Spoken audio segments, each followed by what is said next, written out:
Hello officer, good evening and स्वागत है आप सभी लोगों का फिर से एक बार रीजनिंग की एक और धमाकेदार क्लास में। कैसे हो सब लोग? ऑल गुड, सब बढ़िया।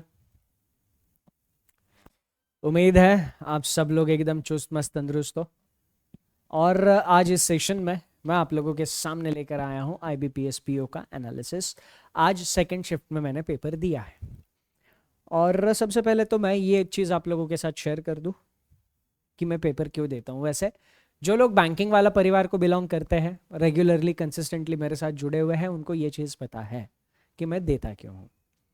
पर कुछ लोगों का कहना कुछ आ रहा था मेरे पास, तो मैंने सोचा कि एक बार बता दूँ आपको कि क्या पर्पस है ना। तो यार देखो कैसा है ना, इधर आप लोगों के सामने खड़ा रह के जब मैं आप लोगों को गाइड कर रहा हूं तो मैं ये नहीं चाहता कि मैं मतलब कुछ भी आप लोगों के सामने आके इधर शेयर करूं।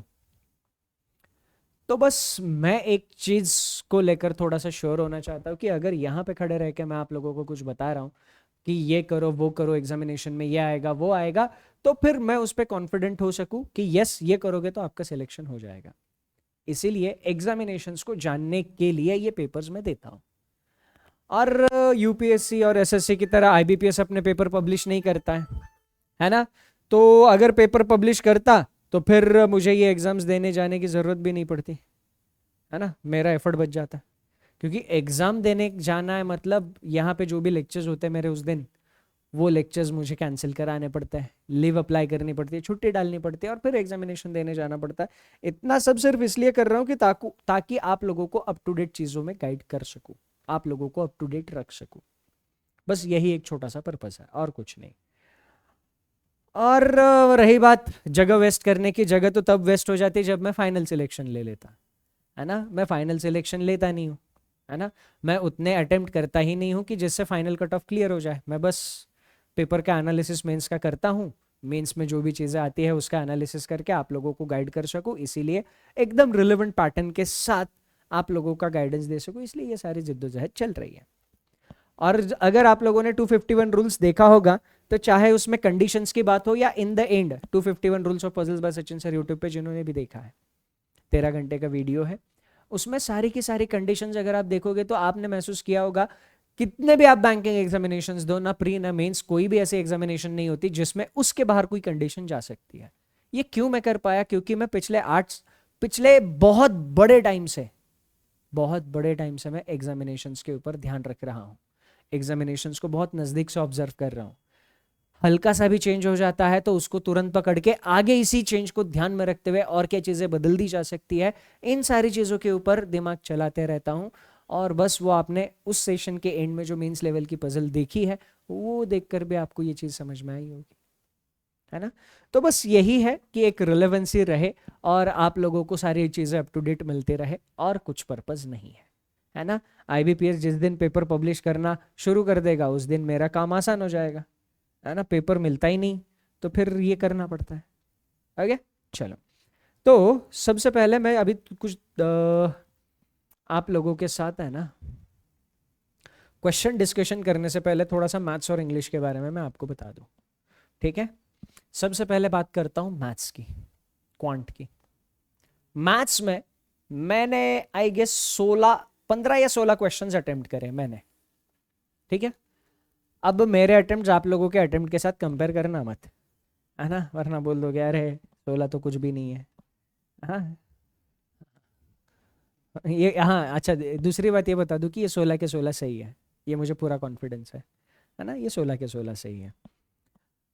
देखो बहुत टाइम से मैंने चीज़ें पढ़ी ही नहीं है, मैंने देखी ही नहीं चीज़ें मैथ्स में, है ना। तो जब मैंने प्रिपरेशन किया था उसके बेसिस पे जितना भी मैं समझ पाता हूँ उतना करके आता हूँ।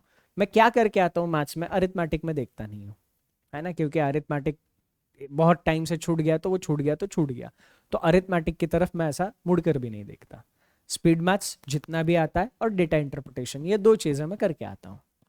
तो स्पीड मैथ्स में अभी क्या आया था, नंबर सीरीज आई थी। नंबर सीरीज में ज़्यादा क्वेश्चन मैंने अटेम्प्ट नहीं करे, क्योंकि क्या है मेरा मतलब मैथ्स में अटेम्प्ट करते वक्त फंडा एकदम सिंपल है। पहले 2-3 सेकंड में क्वेश्चन अगर क्रैक हो रहा है तो ठीक, नहीं तो आगे चलो। तो ऐसे मेरे को सीरीज में मतलब ज़्यादा कुछ चीज़ें उधर क्रैक नहीं हुई, तो मैंने जितनी हुई उतनी कर दी। उसके बाद अप्रोक्सीमेशन था। अप्रोक्सीमेशन के भी एक क्वेश्चन में मैं उलझ गया, अब वो क्वेश्चन क्या था भूल गया, बट वो क्वेश्चन एग्जाम के तुरंत बाहर आते ही मैंने सुमित सर के साथ शेयर कर दिया था। अगर आपने एनालिसिस देखा होगा जिसमें सुमित सर एनालिसिस कर रहे थे, तो उस एनालिसिस सेशन में वो एग्जैक्ट क्वेश्चन मैंने शेयर कर दिया था। होता है, उसमें थोड़ा उलझ गया, और बाकी अप्रोक्सीमेशन सिंपल था, अप्रोक्सीमेशन में कोई दिक्कतें नहीं थी। उसके बाद बात करते हैं डेटा इंटरप्रिटेशन की। डेटा इंटरप्रिटेशन में मैथ्स में एक टैबुलर डीआई था। टैबुलर डीआई में कुछ शहर या जंगल कुछ तो डेटा था, ABCD ऐसी 4 चीजें थी, या तो शहर था या जंगल था। इसमें herbivorous plus carnivorous plus omnivorous का डेटा दिया था। हर्बीवोरस एनिमल कितने, कार्निवोरस एनिमल कितने, ओमनिवोरस एनिमल कितने, है ना, उसका डेटा दिया था पहले कॉलम में। दूसरे कॉलम में डेटा दिया था कार्निवोरस प्लस ओमनिवोरस का, है ना, मतलब इन दोनों का टोटल दूसरे कॉलम में दिया था। और तीसरे कॉलम में रेशो दिया था हर्बीवोरस का और ओमनिवोरस का, ये रेशो दिया था। अब इसमें नंबर्स बहुत ज्यादा कॉम्प्लिकेटेड नहीं थे, नंबर एकदम सिंपल थे। इसमें अगर आप इन तीनों को ध्यान में रखते हुए थोड़ा सा टाइम देकर ए में कितने हर्बीवोरस है, ए में कितने कार्निवोरस है और ए में कितने ओमनिवोरस है, अगर आप चारों के चारों सिटीज जंगल जो भी था उसके लिए ये डेटा फिगर आउट करते, तो इसके ऊपर के क्वेश्चन सिंपल थे। एक क्वेश्चन इसमें मुझे बस थोड़ा सा दिक्कत देने वाला लगा, वो मैंने छोड़ दिया। इसमें 4 क्वेश्चन तो मैं बना कर आया हूं, 4 क्वेश्चन तो शोर शॉर्ट बना के आया हूं और वो सही है, ठीक है। तो यहां पर ये डेटा बन गया, तो फिर उसके बाद कैलकुलेशन बहुत ज्यादा सिंपल क्वेश्चन थे, बस एक एक क्वेश्चन थोड़ा लेंदी था, उसको छोड़ दिया मैंने। तो ये एक डीआई था, मेरे को आसान लगा डीआई उस एक क्वेश्चन को छोड़कर, ठीक। फिर दूसरा डीआई क्या था, दूसरा डीआई भी मजेदार था। दूसरे डीआई में एक आप जो भी बोलते हो इसको, है ना, ऐसी लाइनें दे रखी थी, लाइन ग्राफ बोलते हो, बार ग्राफ बोलते हो, जो भी बोलते हो इसको, है ना। तो ऐसा लाइन ग्राफ या बार ग्राफ दिया हुआ था, और उसमें हमें 4 सिटीज दी थी, 4 सिटीज दी थी ABCD। और उन 4 सिटीज में यहां पर हमें मेल फीमेल का डेटा दिया था, और वो मेल फीमेल प्राइमरी और सेकेंडरी सेक्टर में काम कर रहे थे, ऐसा कुछ दिया था, है ना। तो ए सिटी में प्राइमरी सेक्टर में कितने मेल फीमेल काम करते हैं, सेकेंडरी सेक्टर में ए सिटी में मेल फीमेल कितने काम करते हैं, ये दिया हुआ था। फिर उसके बाद ये बस टेबल में दिया था। उसके बाद नीचे एक नोट लिखी थी, नोट लिखी थी कि टर्शरी सेक्टर भी है, और इस टर्शरी सेक्टर के लिए एक नोट दे रखी थी। क्या नोट दे रखी थी, किसी भी सिटी की प्राइमरी सेक्टर में काम करने वाले लोग उस सिटी का सेकेंडरी सेक्टर और टर्शरी सेक्टर का एवरेज होगा, यानी इधर जो भी नंबर आएगा वो इन दोनों का एवरेज होगा। अब इधर जिसका एवरेज के साथ खेल अच्छा है ना, कॉमन सेंस, एवरेज में कॉमन सेंस, अगर आप वो फॉर्मूले वाले क्वेश्चन से एवरेज सॉल्व कर रहे हो तो फिर ये डीआई आपके लिए नहीं था। पर अगर आप इसी डीआई को कॉमन सेंस के भरोसे सॉल्व करते हैं, है ना, मतलब एवरेज से ये वैल्यू इतनी दूर है तो दूसरी वैल्यू उतनी दूर होनी चाहिए थी, इस तरीके से अगर आपने दिमाग लगाया तो फिर कोई दिक्कत नहीं था। फॉर एग्जाम्पल अगर मैं आपको एक बता दूं, मतलब जो मैंने लगाया, आपके पास इससे बेहतर मेथड हो तो बहुत ही बढ़िया, है ना, बट जो मैंने लगाया वो बस आप लोगों के साथ शेयर कर देता हूं। अब एग्जैक्ट नंबर मुझे याद नहीं है, मैं रेफरेंस के लिए नंबर ले रहा हूं, एग्जैक्ट नंबर मुझे भी याद नहीं है। मान लो इधर प्राइमरी सेक्टर में 50 लोग काम कर रहे हैं सिटी ए में, प्राइमरी सेक्टर में 50 लोग काम कर रहे हैं सिटी ए में, और सेकेंडरी सेक्टर में हमें दिया हुआ है, सेकेंडरी सेक्टर में 35 लोग काम कर रहे हैं। अब फॉर्मूले के हिसाब से क्या होना चाहिए था, इसका और इसका एवरेज 50 आना चाहिए था, तो 35 प्लस इधर का x, इसका एवरेज मतलब divided by 2 is equal to 50, तो 100, x की वैल्यू क्या होगी, 100 माइनस 35, 100 माइनस 35 मतलब 65। अगर ऐसे आप करते तो ये डीआई आपके लिए नहीं था। मतलब इसमें एवरेज का एक कॉमन सेंस जो मैंने लगाया, हो सकता है आप में से बहुत लोगों ने भी लगाया हो, या फिर इससे अच्छा भी मेथड आपने किया हो, बहुत चांसेस है। देखो एवरेज कितना चाहिए था, 50 चाहिए था। इधर वाला नंबर इस एवरेज से कितना पीछे था, 15 पीछे था। ये नंबर इस एवरेज से 15 पीछे था। अब मुझे इस नंबर को यहां तक लेने के लिए 15 ज्यादा चाहिए, मतलब एवरेज हमारा 50 होना चाहिए, इसका मतलब इधर का नंबर 50 तो होना ही होना चाहिए था। पर जब मैं तीनों को जोड़ू तब उसका एवरेज 50 आना चाहिए था, मतलब ये वाला 15 भी मुझे इधर कवर करना था। ये वाला 15 भी मुझे इधर कवर करना था, तो इधर का 50 के 50 लेकर ये 15 अगर जोड़ दूंगा तो ये 65 वैसे भी आ जाएगा। अगर आप इस तरीके का कॉमन सेंस वाला मेथड लगाते तो ये डीआई बहुत प्यार से सॉल्व हो रहा था। मेरे को मजा आया, इस डीआई में भी मजा आया और इसमें भी मजा आया। ठीक है, एसबीआई पीओ के टाइम में मैं थोड़ा डीआई में उलझ गया था, वो एक बार मैं डिस्कस करूंगा, वो डिस्कस करना रह गया। बट यस, इस डीआई को करने में मजा आया। इसमें भी एक क्वेश्चन मुझे लेंदी लगा, वो क्वेश्चन मैंने छोड़ दिया, बहुत बड़ा, इतना बड़ा क्वेश्चन था भाई साहब। वो क्वेश्चन की विंडो में आधी विंडो तो क्वेश्चन ने ले रखी थी, मैंने देख कर ही छोड़ दिया। मैंने कहा जा, मेरे को नहीं करना तेरे को। तो इसमें भी 4 क्वेश्चन मैंने करे, इसमें भी 4 क्वेश्चन, तो ऐसे 8 क्वेश्चन उधर हो गए। और फिर अप्रोक्सीमेशन के 4 क्वेश्चन, 12 क्वेश्चन हो गए। उसके बाद नंबर सीरीज के 2 या 3 क्वेश्चन करे, और एक एज का सिंपल क्वेश्चन आया था, वो कर दिया था। तो ऐसा 15-16 के आसपास मेरा मैथ्स में अटेम्प्ट गया है। यार मैथ्स में मुझे बस यही कहना था, अगर मैंने बिना प्रैक्टिस के 15 से 16 क्वेश्चन करे हैं, मैं मैथ्स के टच में हुई नहीं। हाँ, मैं मैथ्स सिर्फ पेपर में जाके सॉल्व करता हूँ, बाकी के टाइम पे मैं मैथ्स देखता ही नहीं हूँ। अगर मेरे जैसा इंसान 15 से 16 क्वेश्चन बिना प्रैक्टिस के कर पा रहा है, तो आप लोग प्रैक्टिस के साथ 20 तक तो जाने चाहिए थे यार, कम से कम मैं बोल रहा हूँ 20 तक तो जाने चाहिए थे। और पेपर था 20 तक जाने जैसा पेपर था, है ना। मैं ये पढ़ने वालों की बात कर रहा हूँ, हाँ पढ़ने वालों की बात कर रहा हूँ। तो पढ़ने वाले लोग अगर है तो 20 तक आप जा सकते थे। बाकी इंग्लिश में, इंग्लिश का पेपर बहुत प्यारा था। इंग्लिश में बस 2 क्वेश्चन मुझे थोड़े से ट्रिकी लगे, वो 2 क्वेश्चन मैंने छोड़ दिए, मैं कंफ्यूज हो गया था एक्चुअली उधर। और मुझे नहीं समझ में आ रहा था एग्जैक्टली इसमें करना क्या है, मतलब पूरा बाउंसर जा रहा था, मैंने कहा छोड़ दो इनको। बाकी इंग्लिश में ज़्यादा कुछ, मतलब जिसका रीडिंग अच्छा है ना, आप रूल्स के पीछे भागो मत। आप आज यहाँ पर मुझे बैठकर रूल्स पूछोगे, मैं शायद आप लोगों को रूल नहीं बता पाऊंगा। आप रूल्स के पीछे भागोगे तो आप बैंकिंग वाली इंग्लिश तो आपसे ज़्यादा अच्छे से नहीं होगी। अगर आपका जनरल रीडिंग अच्छा है, आप इंग्लिश को जनरली जानते हो, एज अ लैंग्वेज जानते हो, एज अ सब्जेक्ट अगर आप इंग्लिश को देखना चाहोगे, आप रीजनिंग इंग्लिश में दिमाग खराब कर लोगे, इतनी खतरनाक इंग्लिश है। एज अ सब्जेक्ट देखोगे, बट एज अ लैंग्वेज अगर आप देखोगे, इंग्लिश रीडिंग की आपकी आदत है रोज आधा घंटा, आपके इंग्लिश टीचर ने आपको जो भी बताया वो करते रहो, मैं उसमें कुछ चेंजेस करने के लिए नहीं कह रहा हूँ। बट हाँ, एक चीज़ मैं कह रहा हूँ कि मेरे कहने पे आप अपने पढ़ाई में रोज आधा घंटा इंग्लिश रीडिंग की आदत डालो, आप खुद पढ़ो। किसी ने पढ़ा हुआ सुनने से अच्छा आप खुद पढ़ो। सामने सामने इंसान कोई तो एक चीज पढ़ रहा है और आप वो सुन रहे हो, नहीं, वो नहीं, आप खुद पढ़ो। हाँ, जब तक आप खुद पढ़ने में कंफर्टेबल नहीं हो, तब तक सामने इंसान जो पढ़ रहा है उसका सहारा आप ले रहे हो, दैट्स गुड, है ना। मतलब कोई एक चीज आप पढ़ना चाह रहे हो, वो आप पढ़ रहे हो, बट शुरू शुरू में बहुत दिक्कतें आ रही है, तो 10-15-20 दिन शुरुआत के आप किसी इंसान का सहारा लेके उसको समझने की कोशिश करो, तो फिर बढ़िया है।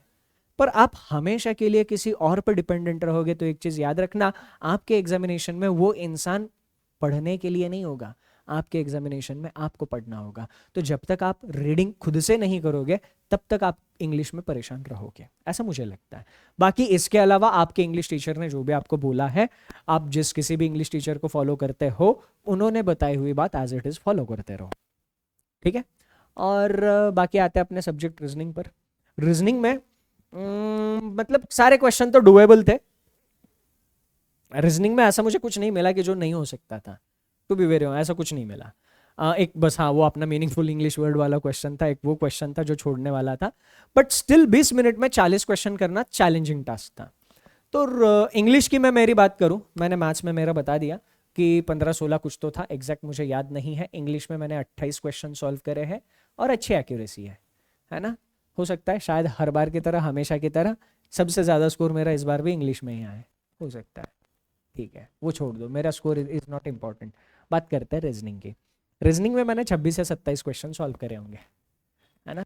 तो रीजनिंग, जैसा कि आप लोगों को पता है, मैं सिर्फ 15 से 16 मिनट का टाइम देता हूँ रीजनिंग में, है ना। और बाकी टाइम में चीज़ों को याद करने में, थोड़ा सा एनालिसिस करने के लिए रखता हूँ 4 से 5 मिनट, क्योंकि मेरा मेन पर्पज़ क्वेश्चन सॉल्व करना नहीं होता, my main purpose is question का एनालिसिस करना। तो 15 से 16 मिनट में 25 से 26 के आसपास क्वेश्चन मैंने सॉल्व करे। अगर एक सिंसियरली पढ़ने वाला कैंडिडेट होता, सिंसियरली पढ़ने वाला कैंडिडेट, तो मेरे हिसाब से उसके लिए 26 से 30 तक जाना कोई मुश्किल नहीं था।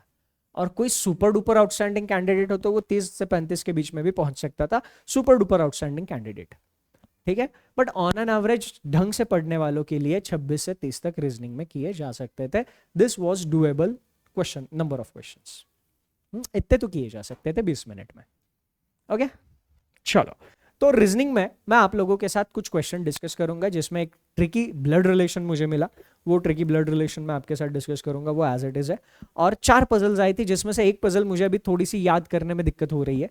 आप में से किसी को अगर उसमें से कुछ याद आता है तो बता देना, क्योंकि वो पजल मैंने अभी आने के बाद बनाई और सॉल्व करके देख रहा था तो 2 सॉल्यूशंस मिल रहे थे.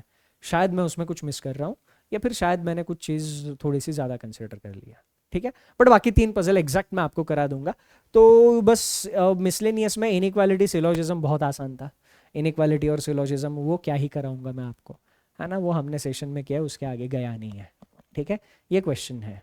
अभी क्या है, मेरे इधर नेट का थोड़ा दिक्कत था तो ट्रांसलेशन में इशू आ रहा था, तो इसीलिए आज इस क्वेश्चन में इस सेशन में सारे क्वेश्चंस इंग्लिश में ही रहेंगे. टेलीग्राम पर मैं आपको हिंदी इंग्लिश दोनों में शेयर कर दूंगा. अब देखना, मैं डिस्कस कर रहा हूँ, ध्यान से सुनना. H has only 2 children, 1 male and 1 female. H के 2 बच्चे हैं, एक मेल है और एक फीमेल है. ठीक है, एच की शादी डी के साथ हुई है. एच की शादी डी के साथ हुई है. डी बच्चा है जी का. डी बच्चा है जी का. ए ग्रैंडसन है जी का. ए जी का ग्रैंडसन है. अब सबसे पहली चीज मेरे दिमाग में क्या आई, या मैक्सिमम लोगों के दिमाग में आई, जी का ग्रैंडसन ए है, ए को इधर चिपका दो, है ना. बट इसमें पॉसिबिलिटी हो सकती है ना सर, ये कंफर्म तो नहीं था, ये कंफर्म तो नहीं था. जिन्होंने ए को इधर कंफर्म मान लिया वो लोग गड़बड़ कर गए. जिन्होंने ए को यहां पे कंफर्म मान लिया वो लोग गड़बड़ कर गए, क्योंकि इसमें क्या चीज थी, ए जी का ग्रैंडसन ऐसे भी तो हो सकता था, जी के किसी और बच्चे का बेटा ए, ये भी तो हो सकता था. ए इज ग्रैंडसन ऑफ जी. तो ये भी पॉसिबिलिटी थी, ये भी पॉसिबिलिटी थी. अगर आपने सिर्फ ये वाली चीज कंसिडर करी है तो आगे जाके आप श्योर शॉट अटके, श्योर शॉट, और आपके वहां पे एटलीस्ट 10 से 15 सेकंड खराब हुआ है, कम से कम 10-15 सेकंड. 10-15 सेकंड मतलब इनइक्वालिटी का एक क्वेश्चन. इनइक्वालिटी का एक क्वेश्चन मतलब 1 मार्क, और 1 मार्क मतलब लाखों एस्पिरेंट्स के आगे. तो इसीलिए जब मैं सेशंस में चीजें डिस्कस करता हूं, मैं सिर्फ आपके साथ क्वेश्चन के आंसर्स नहीं डिस्कस करता हूं, मैं आप लोगों के साथ डिस्कस करता हूं, यार इसमें अगर ऐसा हुआ तो क्या हो सकता है, इसका क्या क्या मतलब निकल सकता है. मैं सारे एस्पेक्ट, सारे पहलू सिर्फ इस वजह से डिस्कस करता हूं. ठीक, अब आगे क्या दिया है देखना. के की शादी ए के साथ हो चुकी है. के की शादी ए के साथ हो चुकी है. ए मेल था, के फीमेल. के की शादी ए के साथ हो चुकी है. के मेल था, ए मेल था, K female. M mother in law है के की. के की मदर इन लॉ एम है. के ने जिसके साथ शादी करी उसकी मम्मी ए है. के ने ए के साथ शादी करी, उसकी मम्मी एम हो ही नहीं सकती. इधर आप अटक गए. अगर इधर आप अटक गए, आपको सारी चीजें याद भी है तो कम से कम 5-10 सेकंड उधर जाएंगे, अगर नहीं है तो आपको फिर से पढ़ना पड़ेगा, आप पैनिक होंगे, वो अलग चीज. इधर अगर आप करते हैं तो के ने जिस किसी के भी साथ शादी करी है उसकी मम्मी एम है. अब सबसे पहली चीज इसकी मम्मी एम है, मेरे दिमाग में यही आएगा, ए की मम्मी एम है, बट इसी को आगे तुरंत स्टेटमेंट में स्क्रैच कर दिया. M is not the mother of K. M is mother in law of K. P is married to M. E is only niece of P. M is not the child of G. M G का बच्चा नहीं था. M G का बच्चा नहीं था. M G का बच्चा नहीं है मतलब एम इधर नहीं ले सकते. तो फिर के की मम्मी एम कैसे हो सकती है? के की मम्मी एम कुछ इस तरीके से हो सकती है. इधर जो भी आएगा वो के पापा होंगे, उसके साथ एम की शादी, यानी के mummy M. M is mother of K. M is mother in law of K. ठीक, तो ये हो गया. अब हमारे पास इंफॉर्मेशन थी पी की शादी एम के साथ हो चुकी है, एम के साथ पी की शादी हो चुकी है. ई is only niece of P. P की इकलौती नीस ई है तो ई इधर आ जाएगा. ओके, और अब यहां पर, अब मुझे इतनी ही इंफॉर्मेशन याद है. ठीक है, अब यहां पर मैं थोड़ा सा इन चीजों को लेकर डाइसी हूं. इनके जेंडर के रिगार्डिंग कुछ इंफॉर्मेशन दे रखी थी, और इधर एक कोई इंसान था. ठीक है, तो ये फैमिली ट्री ऐसी बन रही है. अगर आप में से किसी ने सेकंड शिफ्ट में एग्जामिनेशन दिया है, इसके और इसके रिगार्डिंग कुछ इंफॉर्मेशन आप लोगों को याद आ रही है, तो please do share that with me, है ना, नीचे कमेंट सेक्शन में शेयर कर देना. बट इसमें जो ट्रिकी वाला पार्ट था ना, वो इतना ही था. ट्रिकी वाला पार्ट ये वाली कंडीशन थी, और ये वाली कंडीशन जो ट्रिकी वाली चीज थी वो याद रह गई. है ना, क्योंकि यूजुअली क्या करता हूँ मैं, पजल के ऊपर ज़्यादा फोकस रखता हूँ, तो बस इधर इसमें ट्रिकी वाली चीज़ थी वो याद रह गई, बाकी की चीज़ें थोड़ी सी मिस आउट हो रही है ना। बट ये वाला पार्ट आप लोगों को कराना बहुत ज़रूरी था, इंपॉर्टेंट था, इसीलिए ये वाला पार्ट मैंने आप लोगों को करा दिया। ठीक है, अब उसके बाद पजल पर आते हैं। एक 6 बॉक्सेस वाली पजल थी, बहुत प्यारी पजल है। ओके, तो जो सॉल्व करना चाहते हो वीडियो पॉज करके सॉल्व कर लेना, और आपका सॉल्व करने के बाद आगे मेरे पास डिस्कशन पर आना, आगे मेरे साथ। ठीक है, चलो अब डिस्कस करते हैं। 6 बॉक्सेस एक के ऊपर एक रखे हुए हैं और उनमें कुछ कुछ चीजें रखी हुई थी, 3 4 5 6, एग्जैक्ट पजल है ये एग्जैक्ट पजल है। केवल 2 बॉक्सेस एफ और वॉचेस के बीच में रखे हुए हैं, एफ और वॉचेस के बीच में केवल 2 बॉक्सेस है, कौन ऊपर कौन नीचे हम लोग नहीं जानते। फिर उसके बाद ए एफ के तुरंत ऊपर रखा हुआ है, एफ के तुरंत ऊपर ए रखा हुआ है। केवल 3 बॉक्सेस ए और डी के बीच में, ए और डी के बीच में केवल 3 बॉक्सेस। आगे केवल 2 बॉक्सेस डी और मास के बीच में, डी और मास के बीच में केवल 2 बॉक्सेस। इस पॉइंट पर मुझे रियलाइज हो चुका था कि बनाया हुआ बेस काम नहीं आएगा, कंडीशन में जुगाड़ लगाना पड़ेगा। इस पॉइंट पे मुझे रियलाइज हो चुका था, तो मैंने यहां से ही कंडीशन में जुगाड़ लगाना शुरू कर दिया था। जैसे एफ और वॉचेस के बीच में 2 का गैप, एफ और वॉचेस के बीच में 2 का गैप था, तो पॉसिबिलिटी क्या बनेगी, एफ के नीचे 2 छोड़कर वॉचेस वाला बॉक्स आएगा, या एफ के ऊपर 2 छोड़ के वॉचेस वाला बॉक्स आएगा।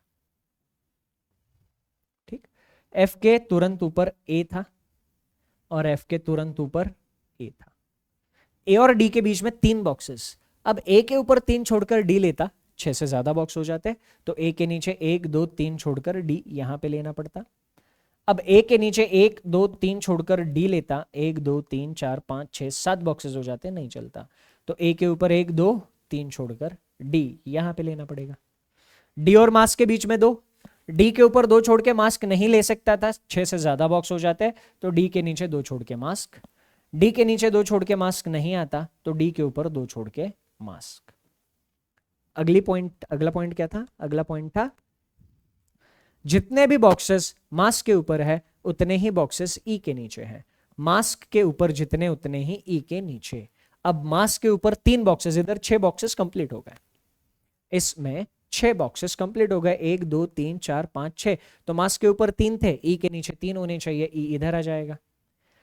इसमें 2 पॉसिबिलिटीज मुझे बनानी पड़ेगी। कौन से 2 पॉसिबिलिटीज बनानी पड़ेगी, इसमें 5 बॉक्सेस थे,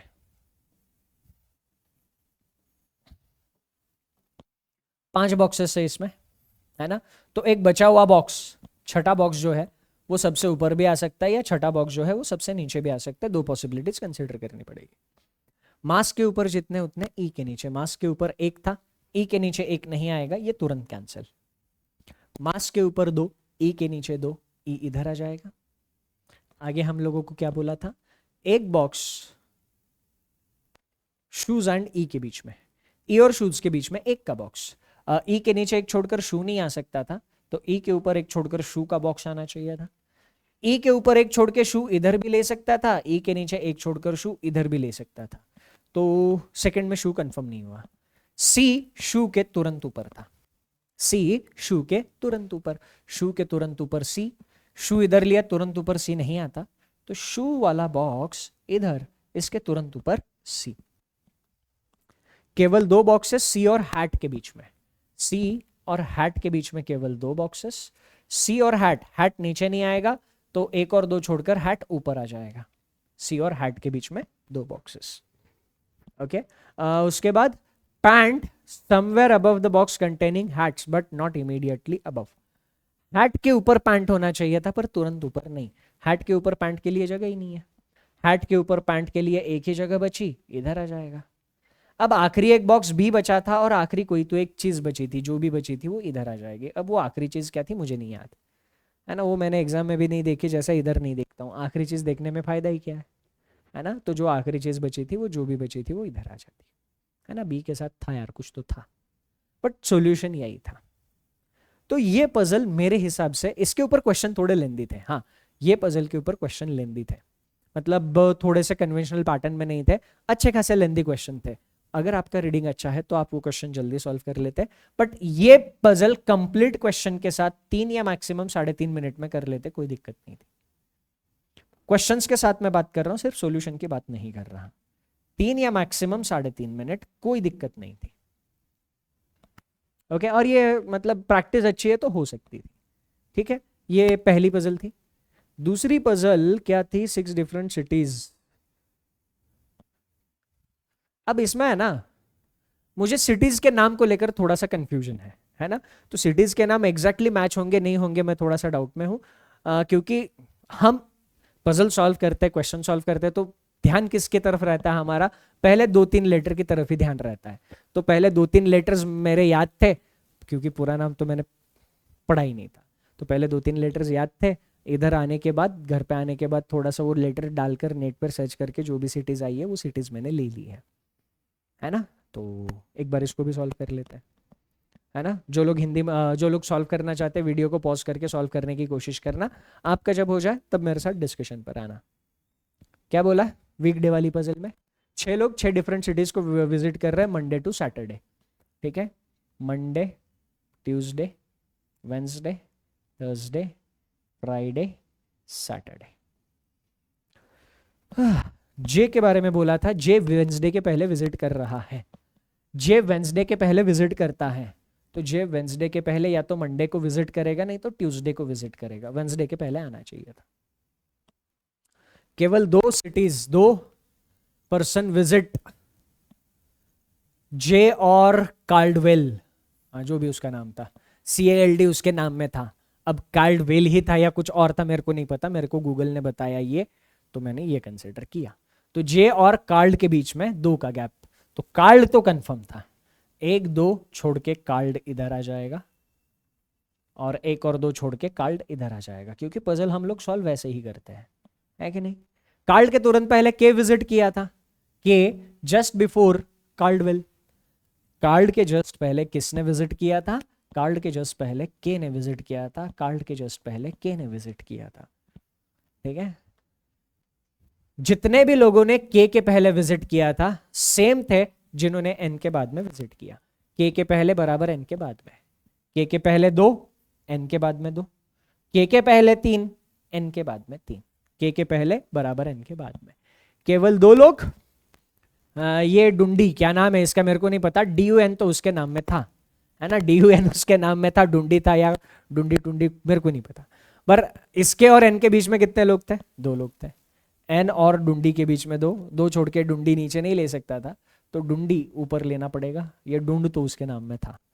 एन के ऊपर 2 छोड़कर डुंडी नहीं आ सकता, तो ये डुंडी नीचे आना चाहिए था। एन के नीचे 2 छोड़कर डुंडी। अब ये सिटी तो मेरे को गूगल ने भी नहीं बताई, है ना। इधर एक सिटी थी फर्म, उसका नाम कुछ तो अजीबोगरीब था, बट उसकी नाम में शायद फर्म कहीं तो आ रहा था। गूगल को मैंने पूछा, भाई साहब ऐसी कोई सिटी है कि जिसके नाम में फर्म है? गूगल बोला मेरे को नहीं मालूम। मैंने कहा चल ठीक, मैंने यही लिख दिया फिर। तो the one who visits firm visits just before L. Firm L के जस्ट पहले विजिट कर रहा है। फर्म के बारे में क्या बोला था? एल के जस्ट पहले उसने विजिट किया है।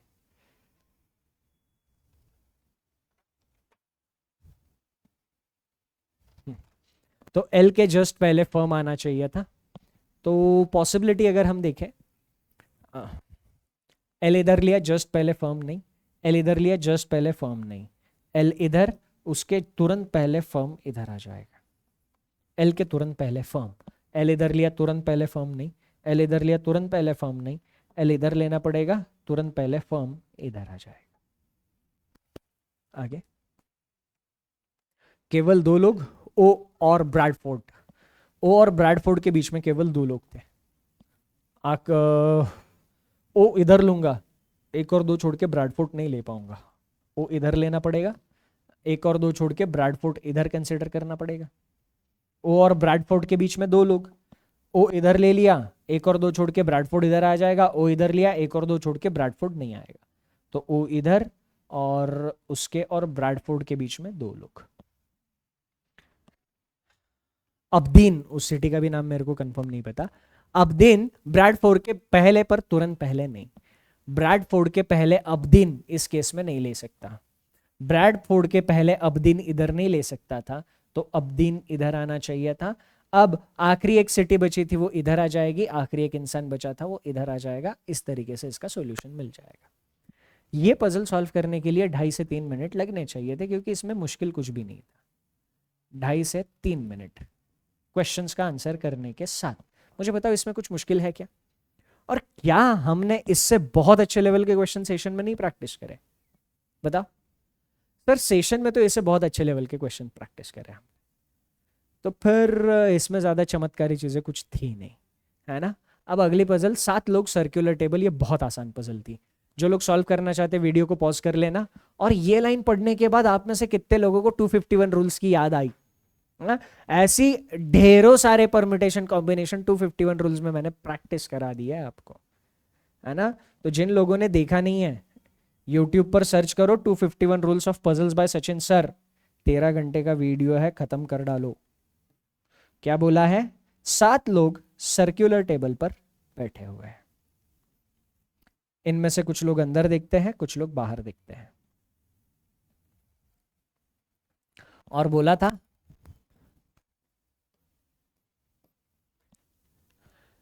Facing inside is one more. जो भी लोग अंदर देख रहे हैं वो एक ज्यादा है। किससे? जो लोग बाहर देख रहे हैं उससे।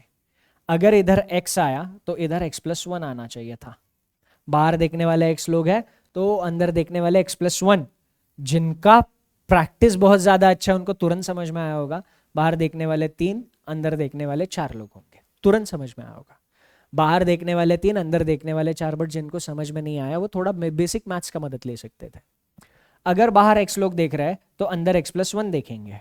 और इन सब का टोटल कितना था? इन सब का टोटल अल्टीमेटली 7 था।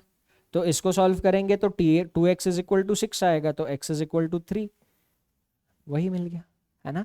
तो ये बहुत ही बेसिक मेथड था। ये उन लोगों के लिए था जिनका प्रैक्टिस अच्छा नहीं है। और अब समझ में आ रहा है कि आपको टाइम क्यों लगता है। अगर आप इस मेथड से जाओगे तो टाइम लगेगा, पर प्रैक्टिस अच्छा होगा तो ये 3 और 4 आपको झट से समझ में आएंगे, आप फट से उड़ा दोगे। अब पजल इतनी सी थी। सी एफ के तीसरे लेफ्ट में है, एफ का तीसरा लेफ्ट सी है। एफ बाहर देखा, तीसरा लेफ्ट सी आया। एफ अंदर देखा, पहला दूसरा तीसरा लेफ्ट सी आया। G second right of C. G F का पड़ोसी नहीं है। सी के सेकंड राइट में जी है। सी अगर बाहर देखता तो जी इधर आता, पर जी और एफ पड़ोसी नहीं थे। इसका मतलब सी अंदर देखेगा, जी इधर आएगा। सी अगर अंदर देखा, सेकंड राइट में जी और एफ पड़ोसी हो जाएंगे, नहीं चलेगा। तो सी देखेगा बाहर, सी देखेगा बाहर, सेकंड राइट में जी इधर आ जाएगा। आगे immediate neighbours of C face the opposite direction of C. C के पड़ोसी सी के अपोजिट डायरेक्शन में देख रहे हैं। सी अंदर देख रहा है तो उसके दोनों पड़ोसी उसके विपरीत यानी बाहर देखने चाहिए थे। सी बाहर देख रहा है यानी उसके दोनों पड़ोसी उसके विपरीत यानी अंदर देखने चाहिए थे। एक इंसान बी और ई के बीच में है और बी डी के तुरंत लेफ्ट में है। डी के तुरंत लेफ्ट में बी है, बी और ई के बीच में एक इंसान है। बस इतनी पजल थी, खत्म, पजल खत्म। अब डी के तुरंत लेफ्ट में बी, डी कहां ले सकता हूं?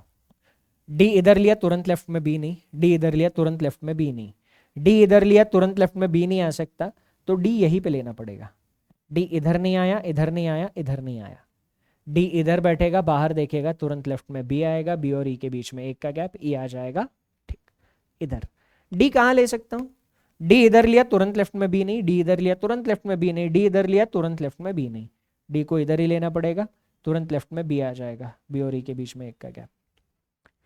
कंडीशन कैंसिल, केस कैंसिल इस कंडीशन की मदद से हो रही थी। बाहर 3 अंदर 4, बाहर 3 अंदर 4 लोग देखने चाहिए थे। इस केस में 1 2 3 4 लोग बाहर देख रहे हैं, ये केस कैंसिल हो गई।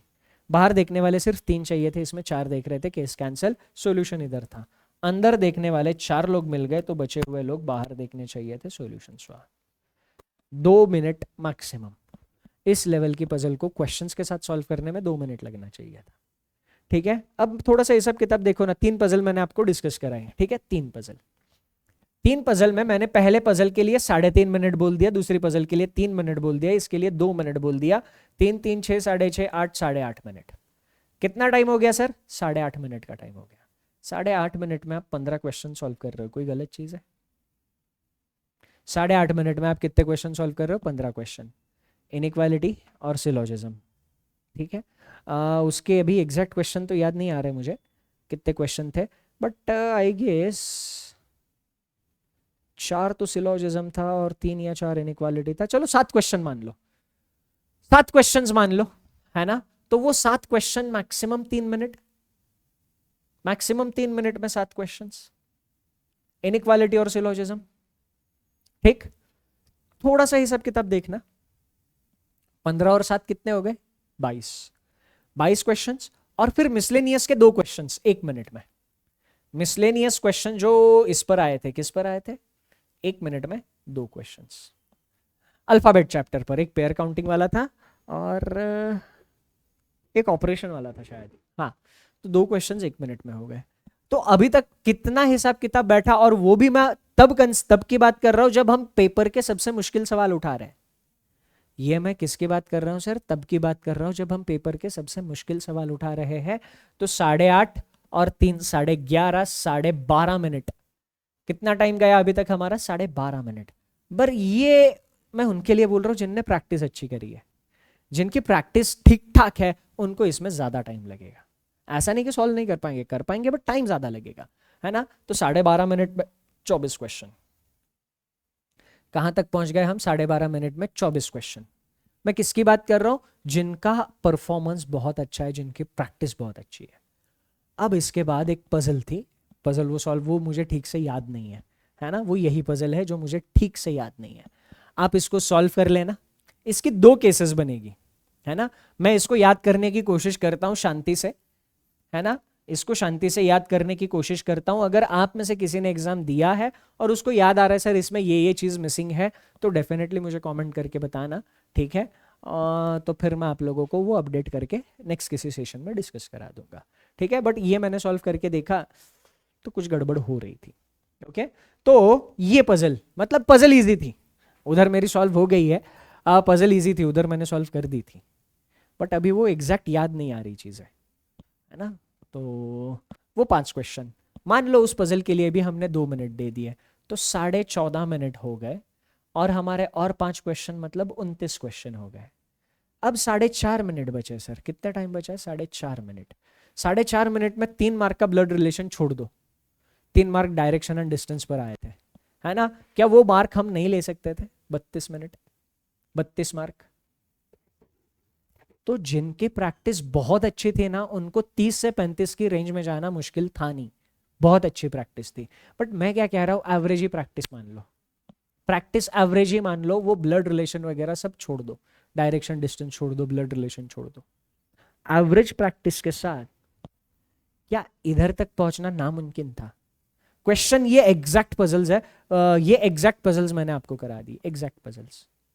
क्या इधर तक पहुंचना नामुमकिन था? मुझे बताओ। इस लेवल तक मतलब 29 क्वेश्चन तक, और ये 29 क्वेश्चन में मैंने पेपर का सबसे मुश्किल सवाल भी कंसिडर किया है। ऐसा नहीं कि पेपर के इजी इजी सवाल मैंने सिर्फ पिक किए हैं, पेपर के इजी सवाल तो है ही, बट इसमें पेपर का सबसे मुश्किल सवाल इंक्लूडेड है। मान लो वो क्वेश्चन अगर आप छोड़ भी देते तब भी आप इधर पहुंचना पॉसिबल थे, क्योंकि आप दूसरे इजी क्वेश्चन उठाते। डायरेक्शन एंड डिस्टेंस इजी था, 3 क्वेश्चन आसान थे। हाँ, 2 मिनट में कैसे भी आराम से 3 क्वेश्चन बना लेते हैं। ब्लड रिलेशन थोड़ा सा ट्रिकी था, आपकी प्रैक्टिस ढंग की होती तो वो भी 3 मार्क आपकी जेब में थे, है ना। तो वो मुश्किल सवाल अगर छोड़ भी दे हम पजल का 5 मार्क का, तो इधर 6 मार्क मिसलेनियस के हम वैसे भी ले सकते थे। वो 4-5 मिनट में हम 6 मार्क्स, यानी इधर तक जाना 26 से 30 के बीच में जाना मुश्किल नहीं था, चैलेंजिंग नहीं था। अगर आप 25-26 से भी कम रहे हो, इसका मतलब आपने ढंग से प्रैक्टिस नहीं करी है, आपको अभी प्रैक्टिस की और जरूरत है। तो ऐसा ओवरऑल पेपर रहा है। पेपर देने के बाद क्वेश्चंस आप खुद देख लेना अब ये, और जो सेशन में मैंने आप लोगों को प्रैक्टिस करा है, क्या लेवल कौन सा है। मैं हमेशा आपको बताता हूँ कि जब भी मैं सेशन में आऊँगा, मैं आप लोगों को एग्जामिनेशन से 2-4 कदम आगे रखूँगा, है ना। मैं कंटेंट उस लेवल का रखूँगा जो एग्जाम के 2-4 कदम आगे रहे, ताकि जब एग्जामिनेशन में आए तो हम सीना ठोक के उधर परफॉर्म करके आ सके। बात समझ में आ रही है? तो बस बाकी इसके अलावा आपका एग्जामिनेशन कैसा गया मुझे कमेंट सेक्शन में ज़रूर बताना, कौन सी शिफ्ट में आपने दिया और कितने अटेम्प्ट आपके रहे। ठीक, आपके रिजल्ट के लिए ऑल द बेस्ट। बाकी मेंस के लिए भी बहुत जल्दी हम लोग तैयारी शुरू कर देंगे। That's it from my side in the session. Thank you, take care and सबसे important enjoy your time. Bye bye.